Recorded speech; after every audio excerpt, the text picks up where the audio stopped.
दोस्तों, इस वीडियो में हम जानने वाले हैं कि महारेरा में कंप्लेन करने के बाद क्या होता है उसके बारे में एक केस स्टडी इस वीडियो में हम लोग अभी जानने वाले हैं। दोस्तों, अगर आपने फ्लैट का पोजीशन लिया है, जो पोजीशन 1 साल से 6 महीने से 1.5 2 साल से डिले हुआ है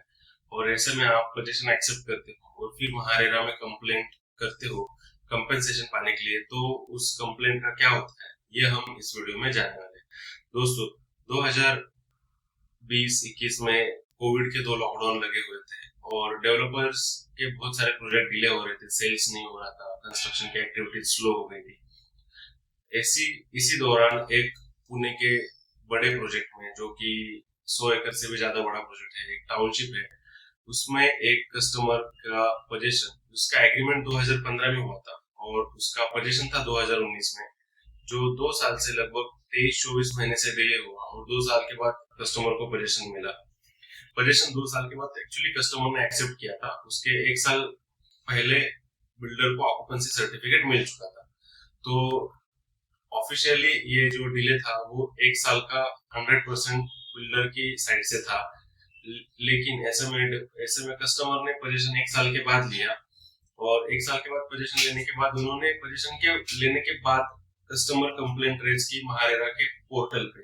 और जब हियरिंग हुई तो दोनों साइड्स ने अपनी बात रखी, जिसमें और बिल्डर की साइड से बिल्डर के ये रीजन थे कि उनका एनवायरमेंट क्लियरेंस लेट हो चुका था, उसकी वजह से उनकी तरफ से 1 साल से लेट हो चुका और बिल्डर की साइड स्ट्रांग हो गई, बिल्डर की जो आर्गुमेंट है वो स्ट्रांग हो गई, क्योंकि कस्टमर ने जब ऑक्यूपेंसी सर्टिफिकेट आया, उसको नोटिफिकेशन नोटिस भेजा गया, तो उसने वो टाइम पे पोजीशन ना लेते हुए 1 साल के बाद पोजीशन लिया और उसके बाद बिल्डर के अगेंस्ट कंप्लेंट भी महारेरा में रेज किया। तो वहां पे बिल्डर की साइड स्ट्रांग हो गई और कस्टमर की साइड वीक हो गई और ऐसे में डेवलपर ने जो है कस्टमर को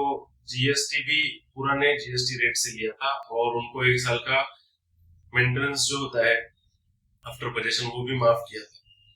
दोस्तों, तो ऐसे सिचुएशंस में क्या करना चाहिए कि आपको पोजीशन लेना नहीं चाहिए, और अगर ऑक्यूपेंसी सर्टिफिकेट आ गया तो इमीडिएट लेना चाहिए, और डिले हुआ है तो डिले जब होता है 6 महीने का एक सब्सटेंशियल डिले होता है जिसमें आपके लॉसेस चालू हो जाते हैं, उसी समय पे आपको डिले इस केस में कस्टमर कंप्लेंट रेरा में दर्ज करनी चाहिए। सबसे लेट नहीं करना चाहिए कस्टमर को कंप्लेंट करने में, और कंप्लेंट करने के बाद